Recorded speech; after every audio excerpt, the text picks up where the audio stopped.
Welcome back to the Muddy Cross, part 2 of Kerri's interview. We hope you enjoyed just as much as you did the first half.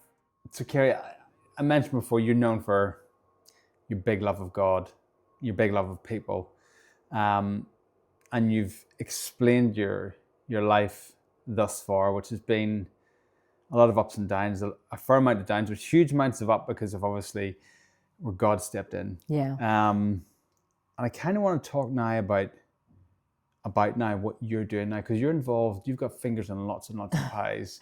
I would imagine that it's because of what you've gone through in life has given you that big compassion for people to help them. But I want to know, let's start this way. What drives you every morning to get up and to be of service? I think you said compassion, and that's what drives me. But I wouldn't say it was something that came naturally. Right. I think when you have a chronic illness that is, long lasting, it's really easy to become very self-focused, and the kind of, well, I deserve people to look at me, and I deserve people to feel sorry for me and help me. And, I did become very inward looking for a long time. Right. Yeah, it was all about me. Okay. And also on top of that, although, I may come across as very confident, and, put me in front of a crowd of thousands, and I'm happy to sing and speak and whatever, but put me one-to-one and I would just fall apart. In my mind, the worst job that you could give me would be the welcome desk at church. Right, like, okay. I couldn't do that. But something changed in me a few years ago, and God just started to grow this compassion in me for other people. And it just grew and grew and grew. And I've found myself now in situations that I'm like, I don't even know how I got here. It has been quite an incredible journey, and all, again, just seemed to be kind of accidents that I've just fallen into this position. But we know, and I know by now, that it's not a coincidence. It was part of God's plan.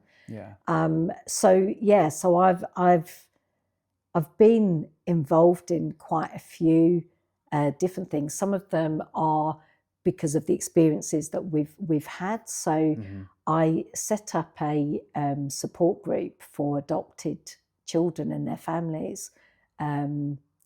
Goodness, must be like 10 years ago now. And at the time, I was working with social services. I was presenting the preparation courses with them. Yeah, and was very involved. And we had a couple of mums that they contacted me and said, like, there was one that had a son that was at school that was really struggling with school, and the school were really struggling with handling his behaviour, and was suggesting that he should join some social clubs outside of school to help him. Right. And they were suggesting kind of special needs clubs, and I was like, he's not special needs. Yeah. He's traumatized. Yeah. And so, when he's hiding under the table, it's not because he's being naughty, or he's just traumatized. Yeah. And I looked around, and there was nothing at that time that they could go to. Social services would do a coffee morning twice a year, and so everyone tried to get there, and it was absolute chaos. I'm trying to do craft, and there was Play-Doh everywhere, and it was so loud. And so that was the first one that came to me. And then I was at a group as an adopted mum, where they would support people with issues around school. Right. So there was a social worker and an educational psychologist that ran this group. So I was there as, a mum. Mm-hmm. And again, this mum turned up to this group, and she had a baby that I think was about 5 months old at the time. Mm-hmm. And you were like, why are you here? Like this, we're talking about school. Yeah. Like your baby's not going to be at school for a while. And she said, like, I've come to talk to Kerri because I'd done her prep group. Right. Okay. And she said, like, I've been everywhere. I've tried all the mother and toddler groups, all the baby groups, and I don't fit anywhere because I haven't had the same experience as them. She said a lot of them knew each other from their prenatal classes and whatever, or they'd sit there talking about breastfeeding. And she said, I don't fit. And I came out of there just thinking, what we need is like a group for adopted children. Somebody should set up a group. Anybody should set up a group. And it's like God went, well, why not you? Right. And I was like, I don't think I can do that. But I was like, well, I'll look into it, see what I can do. And I went to a place called the Mega Centre, and asked whether we would be able to set up something there, and ended up setting up these 2 groups, one called STARS, which was for preschool children, and one called EPIC, which was for school-age children. Yeah. And so that has been running for years. I mean, my children have now completely outgrown that. So they're both in their 20s now. Yeah. But that's still going, and it's we had to move a few years ago here to Life Community Church, and I thought, well, I'm not sure people will want to come into a church, and it feels like it's not on a main road like here, but it's tripled in size since it moved here, and a lot of people as they step foot in this building just go, wow, it's just something about this place that it just feels peaceful. It just, and like we know that it's the presence of God that they're feeling. For sure. So that's been amazing. That's it's really thriving, and we're really seeing a difference in children. That's incredible. The problem with not the problem, but the statistics around adopted children is that they are less likely to do well academically. Right. They are more likely to have mental health issues, and they're more likely to find themselves in the justice system. Right. Okay. And our children carry that burden because when that's what you think about somebody, that's how you treat them, and so they already don't feel worthy. There's something that was given away, so they don't feel that they're good enough. And have these statistics thrust upon them, they must say, well, there's no point because this is who you're giving them their identity through these statistics as well. Absolutely. And I was like, I want to see those statistics change. Yeah.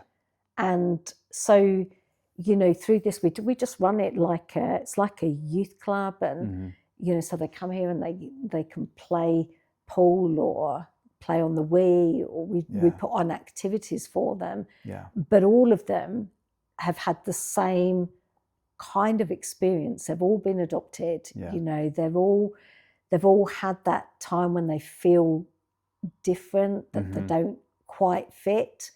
And I really do believe that we've changed lives. That's incredible. Completely. And I'm a firm believer that when you invest in the children, that you can make an incredible difference to them.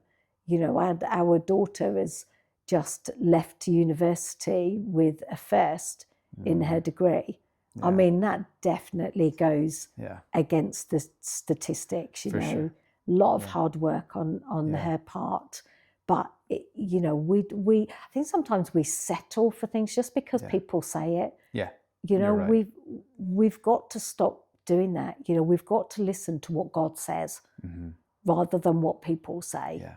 And just change the narrative Yeah. on that. You know, adoption it's been an incredible journey, you know, in terms of becoming a mum. And, you know, I had to stop my career in singing to be a mum. But that wasn't a difficult decision. No. I felt that this was my mission now, was to be a mum and be the best mum that I can be. And because of the effect of the you know, the neglect and the trauma that they experienced, I wasn't able to work. So I was at home all the time for them. And then they grew up and you're like, oh, okay, what do I do now? Yeah. But during that journey as well, I've learned so much about God. You know, when it talks in the Bible about us being adopted into God's family, you're like, what does that actually mean? And I feel like I've got a bit of an advantage. Yeah. You know, we had, as I mentioned before, Charlie rejected me severely, and you know, that was really hard to be told that he doesn't want me, he wants a different mummy, and that was nothing about me. It was just that his experience of a mummy was that they leave you. Yeah. So that's why he was rejecting me before I could reject him. Yeah. And he would push the boundaries as much as he could to see if we would give up. And there was no way that I was going to give up. And so I would just constantly be coming back to him going, you know, I love you, that nothing's going to change that. You know, I still love you. I don't like your behavior. Yes. But I love you. Yeah. And I remember a few years ago, we did the Alpha course here, and they asked me to do the part that talks about adoption. And you know, it really hit me for the first time that actually with adoption, it's the only kind of court order that can't be reversed. Okay. So even if Charlie decided when he got 8 to 18, even if he went, do you know what, I'm done here, I'm going to go back and live with my birth family, he would still be our son. Right, okay. He wouldn't be able to undo that. Okay. Even if he changed his name back to his birth name, he would still be our son. Interesting. And to me, that was such an incredible lesson in how God sees us. When we're adopted into God's family, it doesn't matter. It doesn't matter if we mess up. It doesn't matter if we kind of go off and do our own thing, change our name. You know, that I remember back to that time when I said I don't want to be a Christian anymore. Actually, that I may have said that, but it didn't invalidate me. No. I'm his daughter, and there's nothing I can do about it. Yeah. And nothing I want to do about it. No. But I'm still his daughter, even when I mess up. And I think sometimes we can, you know, we go in life and we feel like we've totally blown it. And we're like, that's it. He won't want to know me anymore. Yeah. But that's not how a father is. Yeah. Not God the Father. No. You know, his love is pure. You know, our earthly fathers can, you know, they mess up, don't they? They're human, and you know, they can hurt us. But God is love. He can do nothing but love. Yeah. And so, I've learned so much about God and about my relationship with him through my children. And of course, Charlie was 4.5 when he came to live with us, and Rachel was 15 months. So, you know, they have grown up in church, but it's been different in that, you know, it's almost like they've questioned everything, and they go, but why do you believe that? Yeah. And I'm like, I don't actually know. Yeah. I believe it because I've been told to believe it. And it's made me go back and go, ooh, you know, what do I actually believe, and why do I believe it? Yeah. It's good to do. I mean, we we teach our boys question everything, and then you realize that it comes back to bite you because they question you, and you're like, oh, this is difficult. But it's good because a lot of the things we either assume or take for granted, and when somebody, I was going to say challenges, but simply just asks the question, but why? Yeah. You have to find an answer. Yeah. And something you've taken for granted, it's just, that doesn't cut the cloth. No. So kids are a real challenge, but a blessing as well. And I can imagine, because they're also seeking out the answers for themselves. Yes. And they want to have understanding, and then they look to you for that guidance. Yeah. So I can empathize with what you went through, and I can see how that would have grown you as well. Yeah. I mean, it's been an incredible journey. So that's one area that I'm involved in. And very passionately so, and understandably. Yeah. But it's not the only area that you're in. We also, I covered for somebody probably like 4 years ago now, something like that, at a local mother and toddler group, and it's in an area that there's a lot of deprivation, there's a lot of need, and so I went along just once, and the lady that runs it, incredible lady, real pillar of the community, and but quite scary as well. Right. Okay. And she said to me, okay, you're coming back next week, aren't you? And I was like, oh, no, I'm just covered. No, you are coming back next week. So I was like, oh, okay. And I've been back every week, I think, since, for like 4 years. And it's taken a long time to for people to accept me in the community there. I mean, for a long time, they didn't even know my name. I was called the church lady. Right. And like, come in and meet the church lady. And I was like, well, no hiding my faith now. This is it. This is who I am. And I think it was probably a couple of years till they realised my name was Kerri. Right. But again, that has opened doors. I've started to speak to some of the ladies there again. Like, it was just painful for me to begin with because it's this one-to-one thing. But just finding that there was such need there, people that were struggling, connecting with people as well that were in this country as refugees, and so I have nothing, absolutely nothing. I know it's quite topical at the moment, and people think that, they come over and they get the jobs and the money and all. They really don't. They come in, they have nothing. They can't access benefits. They're not allowed to work.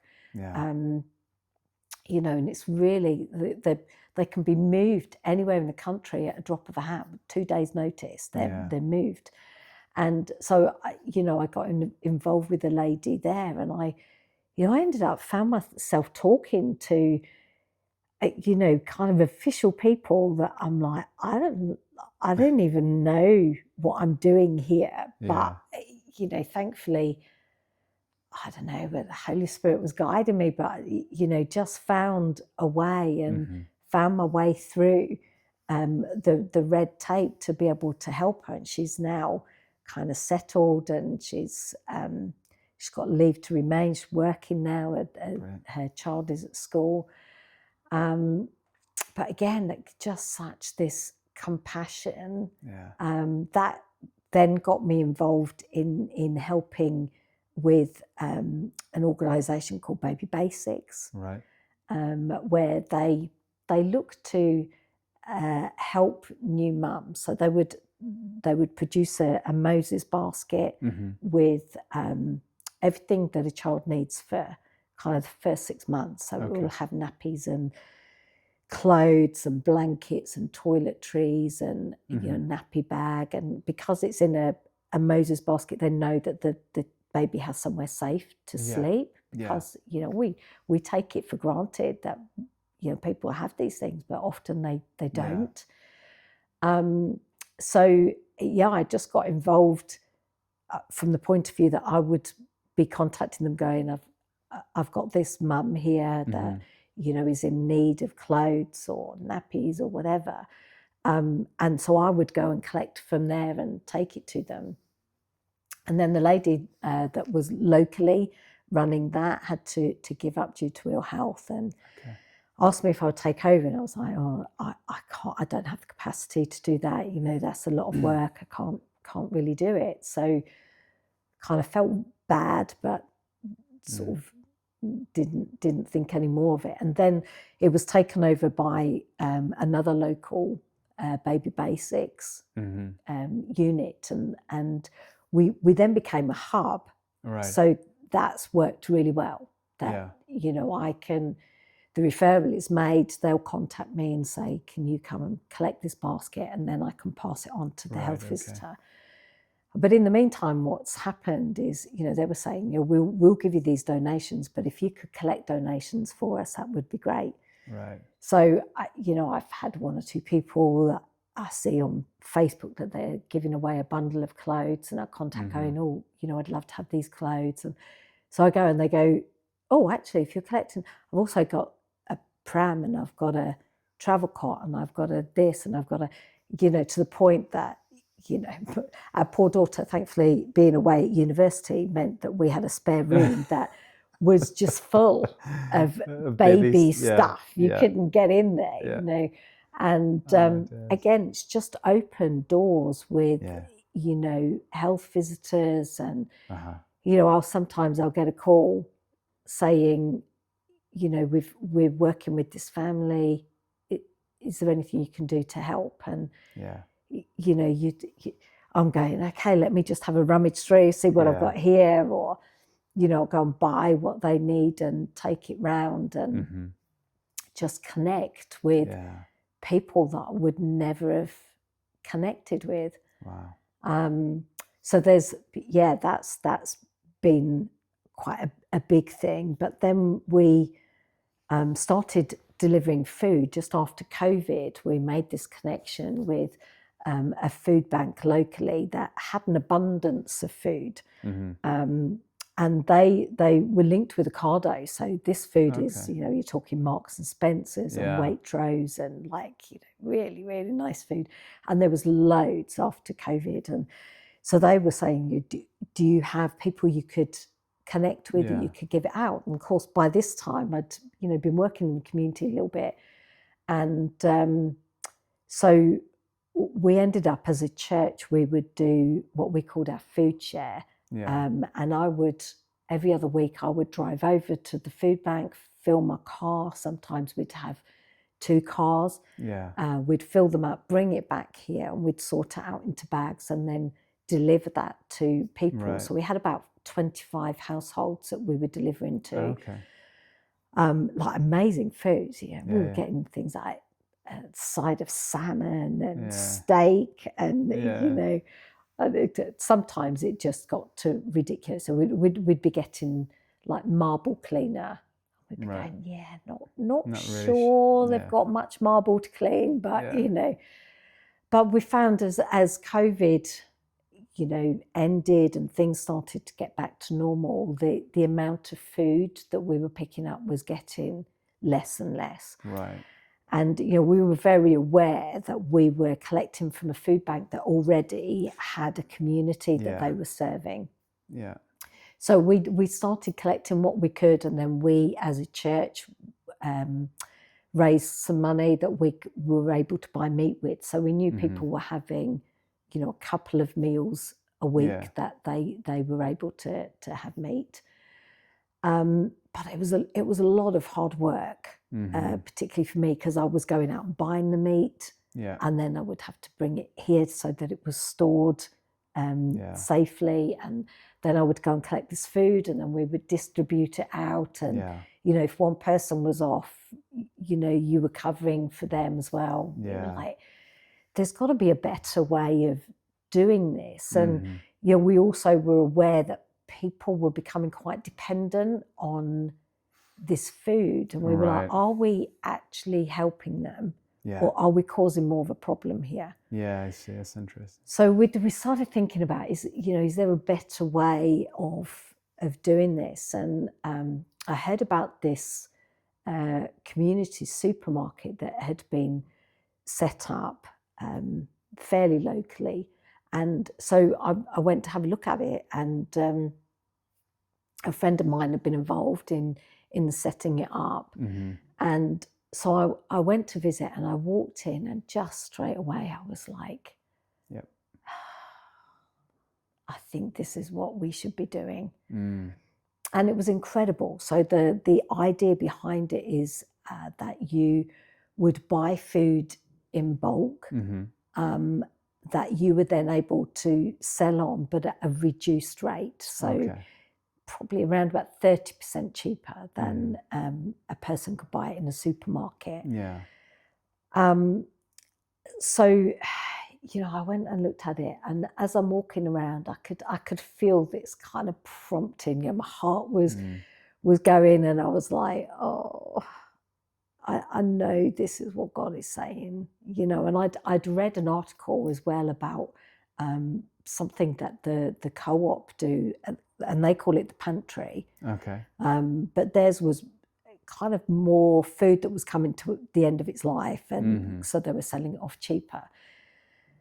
And I remember coming out, and I got in the car, and I phoned Adrian, and I was like, oh, this is just incredible. This project is amazing, and it's exactly what we need here. We could do this, and we could do this, and he was like, so you're going to do it? And I went, yeah, no, I can't. And he said, why can't you? And I said, I just can't. I'm not good enough. I wouldn't be able to do it. And I was like, I could help with it, but I couldn't do this. So it was there, but I parked it. Just went, I can't do that. Yeah. Like, it's too big for me. Can't do it.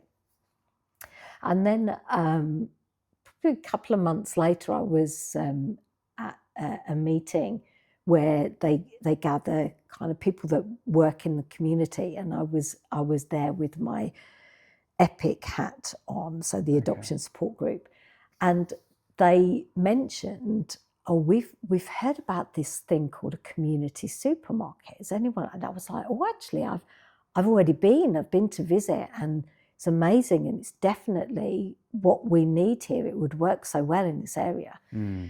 So we then met. There was myself and a couple of other people that we met, and we started talking about how could we do this. And they were both, it's a great idea. We love it. We'd love to support it, but we can't run it. We don't have the capacity to run it.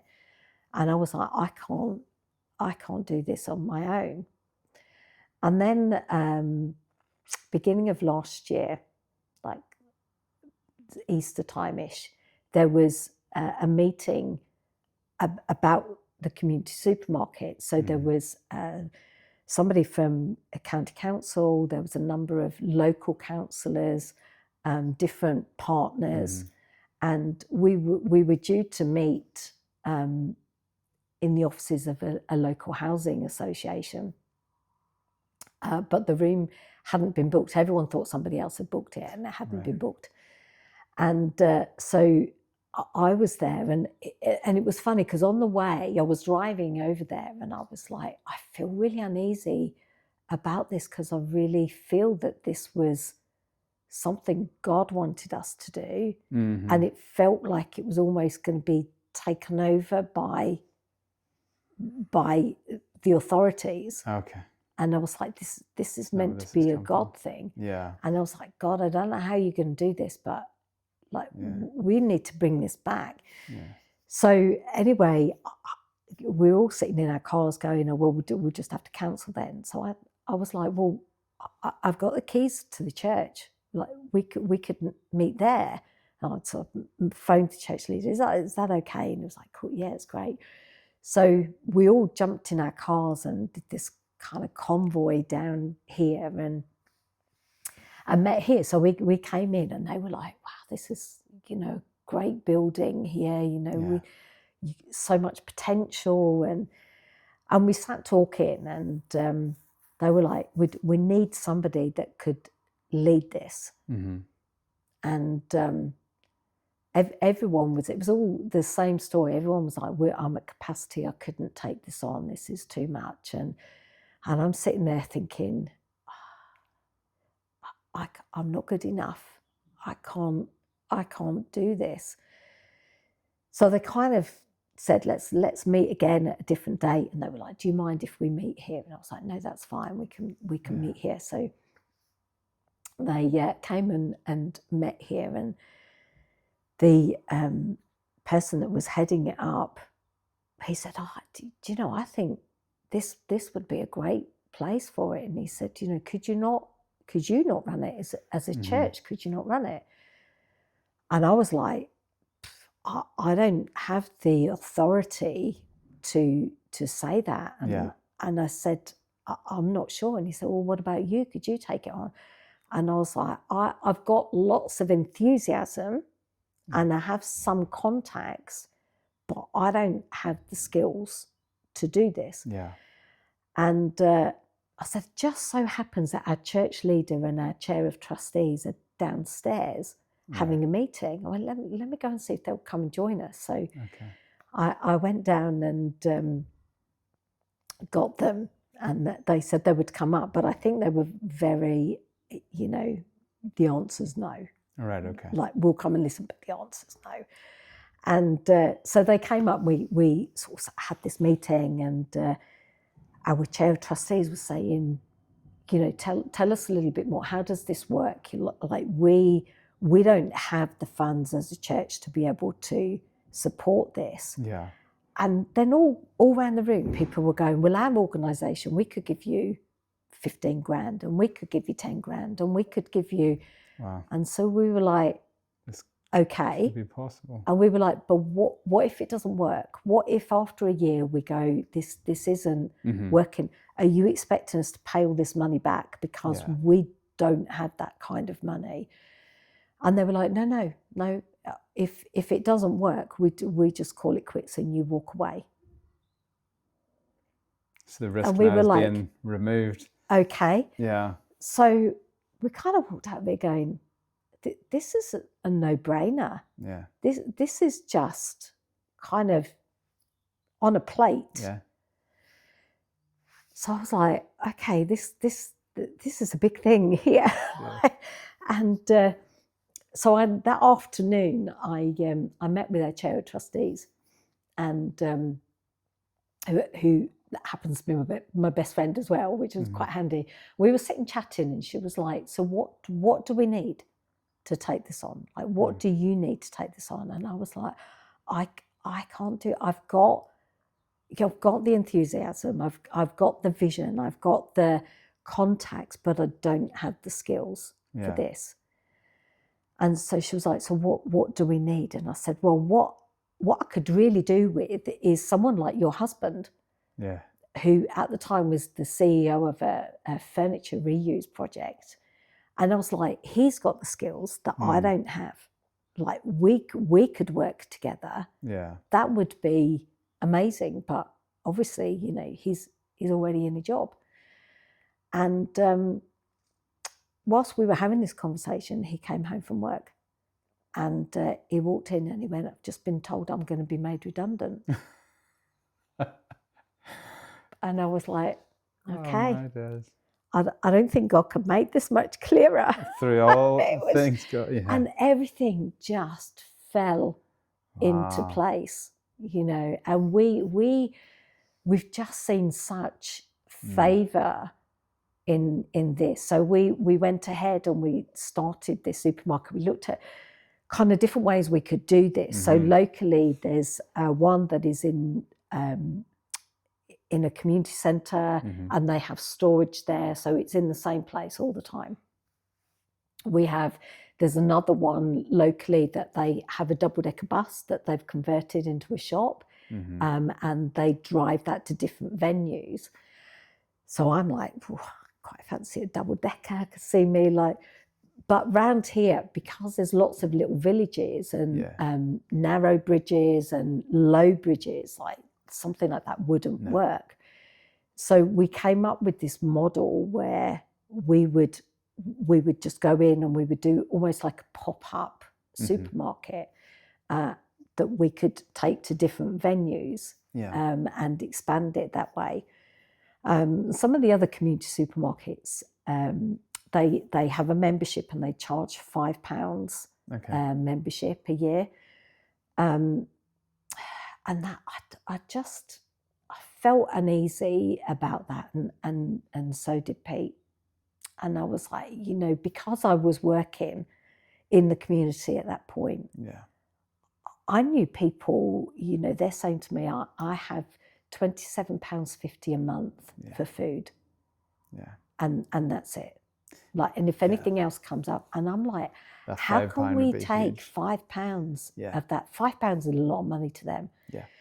So we came up with this idea of flipping it on its head. So instead of charging £5 for membership, we have a loyalty scheme where they get a card, and every time they come, or if they recommend a friend, they get a stamp on their card. And once they fill up their card, which is 10 visits, we give them £5.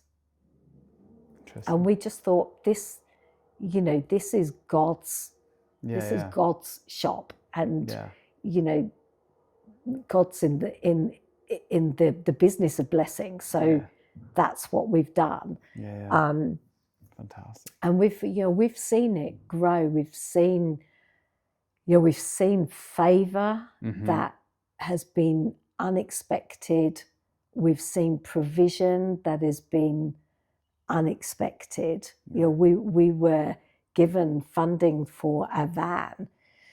So we bought an old Asda van, and we looked into getting it wrapped with our logo, and it would have cost like £1,900. And we were just like, we can't justify spending £1,900 on making our van look pretty. It didn't. What else could you do with that? And we were like, what can we do? And we were at the community supermarket one week, and I just went, Joe, I've had an idea. Like, there's this local artist that he's globally known, but he's a local artist, and does these amazing paintings. And I said, I wonder whether he would come and do it. I went, I'm going to see if I can contact him somewhere. I went, if you don't ask, you don't get, it. That's true. So I went home, I went on Facebook, found his Facebook page, went on Messenger and just said, like, my name's Kerri, we're part of this Revive Community Supermarket, part of a local church. Just wondered, what are the chances of you kind of painting our van for us? And I didn't think anything more of it, didn't think I would hear anything. And literally within a couple of hours, he came back to me and went, can you get your van to me tomorrow? And his studio is literally down the road. Wow. And so I was like, yeah. Okay. So we took the van down to him, and just such a lovely guy, amazing guy, Christian, I think a fairly new Christian. And he was like, yeah, I'll do this for you. And he said, let's get a message out there at the same time. And so we were like, obviously we'll pay you to do this, but we just can't justify £1,900. And he went, I'm not taking any payment from you. And he said, I'll do this for free. And he said, and as well, like, if you want, every 6 months, I'll respray it so that, it keeps it fresh and keeps it alive. Wow. And he did the first one, which just looks incredible. We wanted it to kind of just depict community. So he's done this incredible painting with these people, and there's this light shining on them. And he wanted to put a dove representing the Holy Spirit, but it didn't quite fit into the picture. So he then painted the other side, and he has put this incredible dove on the side. And then on the back is kind of his signature painting, where he does as if you're looking through a windscreen in the rain. Okay. So it is amazing. And he did it for nothing. It's incredible. It was amazing. And we've just seen some incredible transformations through the community supermarket, because to us it wasn't just about food, and I mean, it is about food, and it's about, you know, being able to help people. It's open to anyone. It's not, you know, you don't have to be on benefits or anything. Anybody can come. So for some people, just they're so grateful, and they're like, is that really all it's going to cost? And you know, so that's been great that we've been able to serve them in that way. But we also wanted to be a place where people could connect and build community. So we have a space where people can come and sit, and some of our volunteers, all our volunteers are amazing, but some of them love to sit and chat, and so that's been their role, just sitting and talking and helping people feel comfortable. You know, we know that there are people that this is the only thing that they come out to each week. So they'll come for the whole session. Yeah. They'll do their shopping, and then they sit there and they talk. And it's always, the conversation always turns around to God. They know that we are from the local church. Yeah.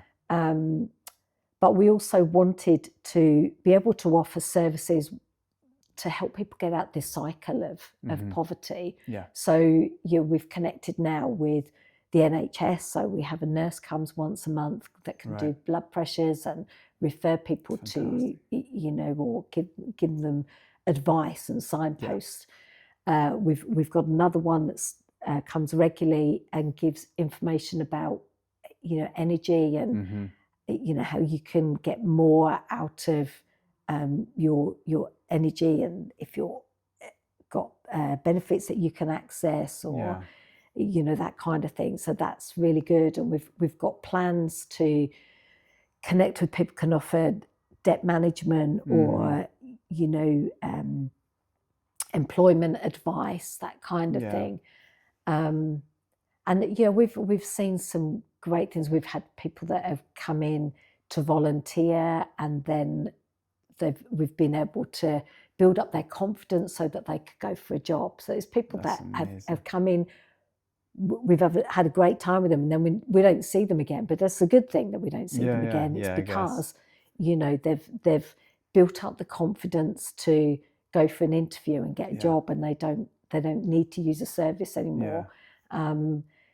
So yeah, it's incredible. It has been amazing, and you know,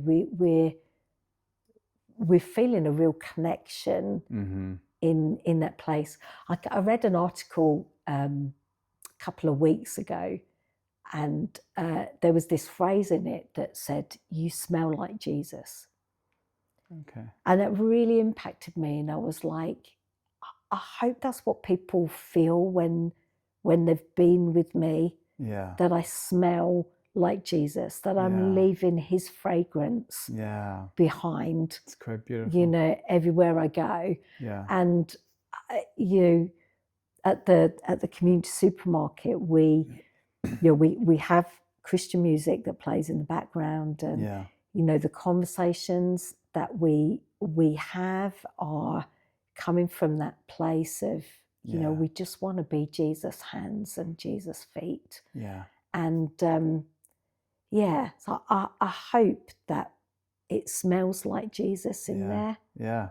That's incredible. That's really incredible. And it's amazing to hear, obviously, where it's come from, where it is, and it'll be incredible to see the journey that how it progresses, because I know that it already is progressing. You know, there's more and more openings as well. So it's not, it's quite incredible, the doors that have just opened. The favor of God has just been amazing. Yeah. You know, and we have people going to us like, we'd like to give you some money, like funding money. Could you just put a bid in? And we're like, okay. And it just, it just kind of brings everything together as well. You know, we had the community garden here, so you know we've been able to use the abundance of produce that has come from that over the summer. You know, we had one week where every customer got a free cucumber. You know, because we had so many cucumbers to give away. A lot of produce came. So if you know, when we're given, so we were given a box of honey. So we were like, it hasn't cost anything for us, so we're not going to charge you for this. So you know, we've been able to bless, and people are just going, why are you giving this to us? And we're like, well, because if we're blessed, we're going to bless you. And this is the thing that, you know, the food in this case is a blessing, but it's the seeds that are scattered amongst that, and how they populate. That's where the excitement comes in. And you know, just you mentioned being able to help and serve them in other ways, because other people are being attracted to it. They see goodness from it, and they want to add their value to help. And that's just an incredible. It's amazing to see God work in those ways. You know, an opportunity presents itself, and it just keeps bearing fruit. It's fantastic. And I want to ask, you know, with everything, I got a few points that I want to make sure that I do ask you. I mean, looking back in your entire journey, of which we covered in the last episode and this one, there's so much to unpack, and it seems unfair to ask this, but I'm going to ask it anyway. What do you think has been the biggest lesson that God's taught you? I think just to trust Him. You know, it talks in Jeremiah about how He has a plan for us, and it's a good plan to give us a hope and a future. And you know, I think it's one of those scriptures that rolls off the tongue, and you're like, God's got a plan, but He really has got a plan. You know, and when I look back, I had this idea one time that I would love to get a wall of Post-it notes and just kind of put how these things all connect together. You know, like if I hadn't have been ill when I was 17, I wouldn't have been around to do that solo for Don Double to go, I didn't know you could sing. Do you want to come and join the team? Like that was only because I was ill. That I was in the right place at the right time. You know, if I hadn't have been part of the team there, I probably wouldn't have met Adrian, who was the bass player at the time. You know, so there was that connection. And there's so many times that I look back and I go, you know, if Charlie hadn't have been through the things he'd been through, he wouldn't have been put up for adoption. I wouldn't be his mum. You know, if Rachel hadn't been through the things she'd been through, I wouldn't be her mum. If I hadn't have experienced what I experienced, I really think that if I hadn't have been ill, I wasn't a particularly nice person before that. I was the only daughter in my family. I have two older brothers, and so I was quite spoiled. And you know, I was very moody. I liked having my own way. You know, I was very, very selfish. And you know, I was, as I said before, I was trying to rebel, and I'm sure I would have got there if I'd have kept on. But it was that just stopped me in my tracks. If that couple hadn't have come over from South Africa because God told them to, I would have carried on with this mask of I'm okay, everything's okay, and it wasn't. You know, there's just been so many times that these God instances have happened that it's just amazing. So I can't help but trust God now. It doesn't mean that when a crisis comes up, you know, I'm not thrown into a wobble going, oh my goodness, like how are we going to get through this? but you know, I have to look back on my life and go, but he's never let me down. Yeah. He's always come up trumps. He's always been there. It's always been perfect timing. Yeah. Hasn't always been my timing. No. You know, I'd have done that a lot earlier. Yeah, you know, it's like very last minute. Yeah. But I've never gone without. Mm-hmm. You know, he's always provided what I've needed when I've needed. Yeah. Not always what I thought I needed, but he knows me better than I know myself. Yeah. So, yeah, that to me would be the biggest lesson, that he is trustworthy. Yeah. But if you could give our listeners one truth about God, what would it be? It can't be that he's trustworthy, because you've used that one now. But if you could give the listeners, because, you know, we're going to have people listening that are curious about God. Yeah. We're going to have people that have just come to God, and we're going to have people that have been with God for quite some time. So the whole spectrum. So what one truth would you say about God? I think it would have to be that he loves us. Mm-hmm. You know, John 3:16 says, God so loved the world that he gave his only son. Yeah. And, you know, at that time when everything was stripped back, you know, I could believe it. I believed that God loved the world. Yeah. Had no problem in believing that God loved the world. He loved everybody. Yeah. But I wasn't good enough.